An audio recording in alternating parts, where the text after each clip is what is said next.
Hi everyone, welcome back to the channel. Today we have Jishnu with us. He is going to tell us about a complete roadmap for beginners. Hello everyone, I hope you all are doing well. और आज मैं तुम्हें Android के बारे में बताने वाला हूँ कि कैसे तुम एज अ बिगिनर एक एंड्रॉयड में स्टार्ट कर सकते हो और काफी अच्छे लेवल तक जा सकते हो। So हम बहुत सारी चीजें डिस्कस करने वाले हैं starting from what language to choose, what are the laptop configurations, what are the prerequisites and do we need DSA knowledge or not, and what is the perfect roadmap, how we should go into it. हम Android में as a beginner कैसे start कर सकते हैं, आज मैं तुम्हें बताऊंगा रोड मैप। तो लैंग्वेजेस, हमें लैंग्वेजेस कौन कौन सी यूज कर सकते हैं, यहाँ से स्टार्ट करते हैं। तो भाई एंड्रॉयड डेवलपमेंट के लिए तुम्हारे पास दो नेटिव लैंग्वेजेस हैं और दो क्रॉस प्लेटफॉर्म लैंग्वेजेस हैं। ये थोड़ी फेमस वाली हैं, इनकी बात करते हैं आज हम। तो पहले हम native versus cross platform decide कर लेते हैं। तो क्रॉस प्लेटफॉर्म है, तुम्हारे पास फ्लटर है, रिएक्ट नेटिव है। तो ठीक है, मैं तुम्हें बताता हूँ कि तुम्हें क्यों करें। फ्लटर जो है, फ्लटर, इसमें तुम एक बार अपना कोड लिखो, एंड्रॉयड पे भी चल जाएगा, iOS पे भी चल जाएगा। बट इसमें क्या है, फ्लटर में तुम एक डार्ट फ्रेमवर्क यूज करते हो। तो तुम पूछो किसी से, बिल्कुल लोगों को पसंद नहीं आता है वो फ्रेमवर्क ही, उतना अच्छा नहीं लगता यूज करने में। सेकंड चीज ये है यार, जब तुम क्रॉस प्लेटफॉर्म लैंग्वेजेस यूज करते हो ना, तो तुम चीजें कर तो लेते हो, बट एक पॉइंट पे आके तुम अटक जाते हो कि ठीक है, मेरी ऐप काफी हद तक बन गई है, बट इससे ज्यादा एडवांस चीज अगर मुझे चाहिए ना, वो क्रॉस प्लेटफॉर्म में नहीं मिल सकती। अगर एंड्रॉयड में बनाना है, एंड्रॉयड को तुम टारगेट कर रहे हो, तो बहुत ज्यादा एडवांस चीज जो है वो तुम्हें एंड्रॉयड की नेटिव लैंग्वेजेस दे पाएगी। Now let's talk about the native languages, Java versus Kotlin. तो पहले तो हम कुछ मिथ्स क्लियर आउट कर लेते हैं कि भाई मैं कॉटलिन तभी सीख सकता हूँ जब मेरे को जावा पहले से आती है। नहीं, ऐसा कुछ नहीं होता। ऑल्दो कॉटलिन जो लैंग्वेज है वो जावा से ही बनाई गई है, बट कॉटलिन को सीखने के लिए तुम्हें जावा की बिल्कुल जरूरत नहीं है। ठीक है, मैंने खुद डायरेक्टली कॉटलिन सीखी है, मुझे जावा का कोई आइडिया नहीं था कभी। मैंने डायरेक्टली कॉटलिन सीखी है। और तुम ये समझो कि जो कॉटलिन लैंग्वेज है ना, that has been made from Java. तो जावा को तराश के जो लैंग्वेज निकाली गई है ना भाई, जो जावा की सारी कमियों को छोड़ के, जो कमियों को देखकर हमने जो लैंग्वेज निकाली है, that one is Kotlin. For example ये स्लाइड देखो, ये तुम्हें दिखेगा यहाँ पे साफ साफ कि एक जगह कॉटलिन कोड लिखा है, साथ में तुम्हारा एक जावा कोड है। बहुत सिंपल कोड है, स्विच स्टेटमेंट यूज करी गई है। बट कॉटलिन की देखो कैसी है, जावा की देखो कैसी है। जावा का कभी तुम्हारे पास इतना बड़ा कोड होता है ना, तो यूजुअली कॉटलिन में वो इतना तुम्हें दिख रहा होता है। So that is the power of Kotlin. तो मुझे लगता है मैंने तुम्हें काफी कन्विंस कर दिया होगा कि क्यों तुम्हें कॉटलिन करनी चाहिए। लेकिन अगर तुम्हारा ऐसा है कि तुम्हें जावा सिर्फ एंड्रॉयड के अलावा अपने डेटा स्ट्रक्चर्स वगैरह में भी तुम्हें चाहिए, तो तुम maybe go to Java. Google ने कहा है कि भाई अब एंड्रॉयड में जितने भी नए फीचर्स आने वाले हैं, कॉटलिन में वो डेफिनेटली होंगे, जावा में हो भी सकते हैं, नहीं भी हो सकते। अब कॉटलिन में हमारा एक बिल्कुल नया हमारा डिजाइन फ्रेमवर्क आया है, जेटपैक कॉम्पोज। वो सिर्फ और सिर्फ कॉटलिन में ही चलता है, वो जावा में तुम चला ही नहीं सकते। और एक चीज तुम देख सकते हो, ये मैंने, तो ये सारी जो एप्स हैं, उबर, नेटफ्लिक्स, टिंडर, ये सारी जो एप्स हैं ये कॉटलिन में लिखी गई हैं। तुम देख सकते हो कौन कौन सी अच्छी अच्छी एप्स हैं। लैपटॉप कॉन्फ़िगरेशन की बात कर लेते हैं बड़ी। तो अब तुम बात ये समझो, कोई भी लैपटॉप है तुम्हारे पास, ठीक है, तो तुम ये एक्सक्यूज नहीं दे सकते कि मैं एंड्रॉइड नहीं स्टार्ट करूंगा, मेरे पास 4 GB वाला लैपटॉप है, i3 पे चलता है।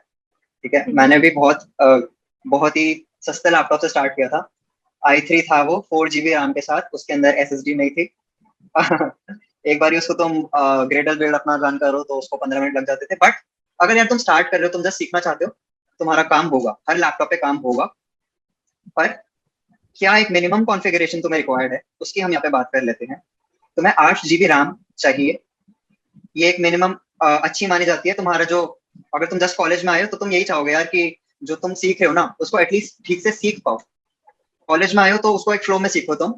तो तुम्हें 8 GB रैम होनी चाहिए तुम्हारे लैपटॉप में, उसका रीजन भी यहीं पे लिखा है।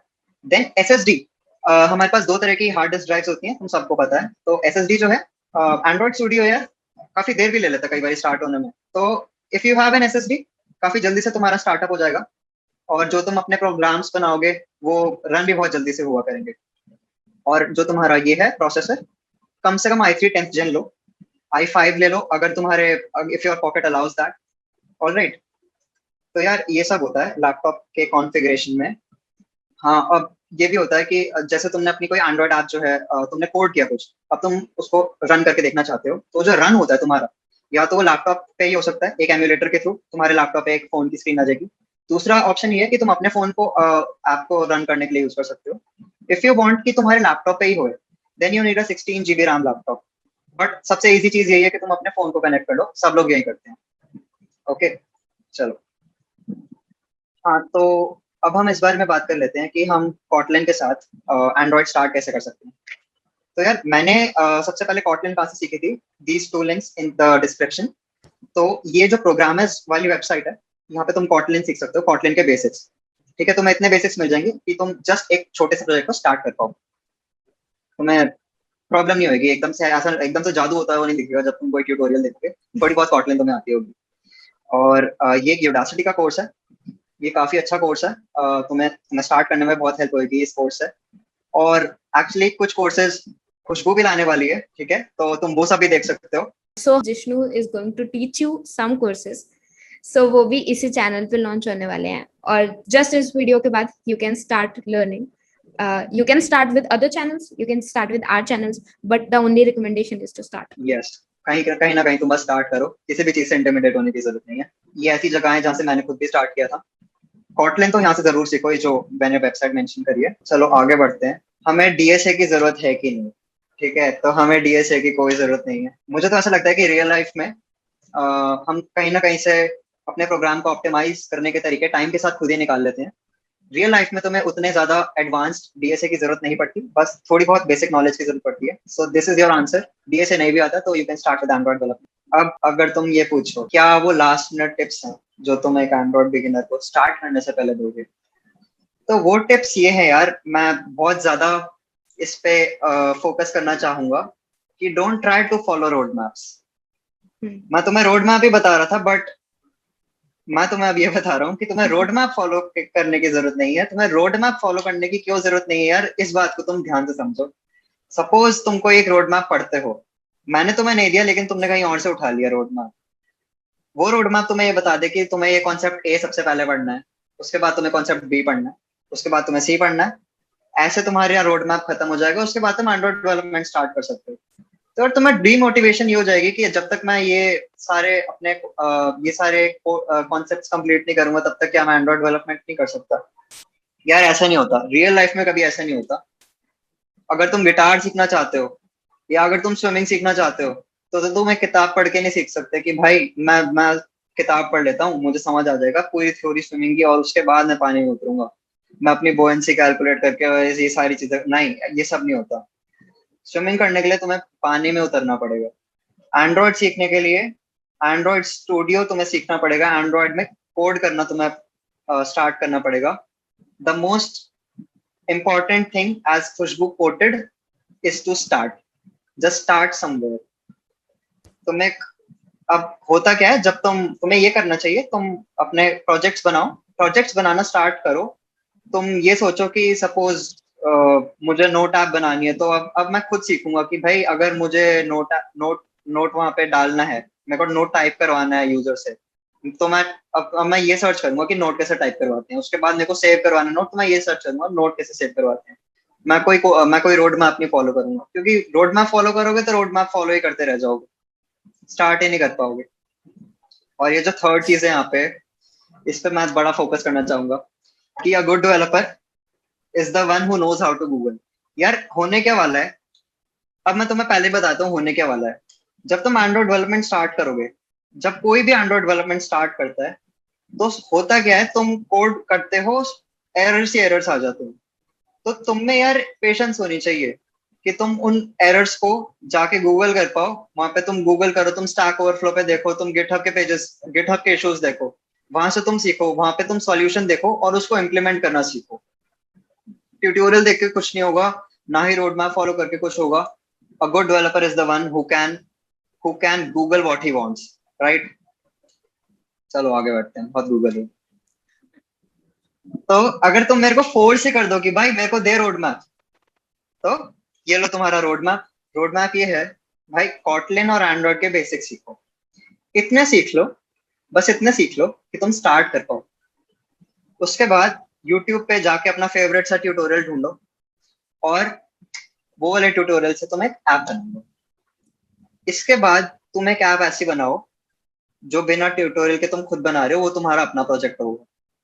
ये वाली जो तुम ऐप बनाओगे ना खुद से, ये जो तुम्हारी पहली ऐप होगी, ये वाली जो ऐप होगी ये काफी टूटी फूटी ऐप होगी जो किसी तरह चल रही होगी, बट तुम बहुत कुछ सीख जाओगे उससे।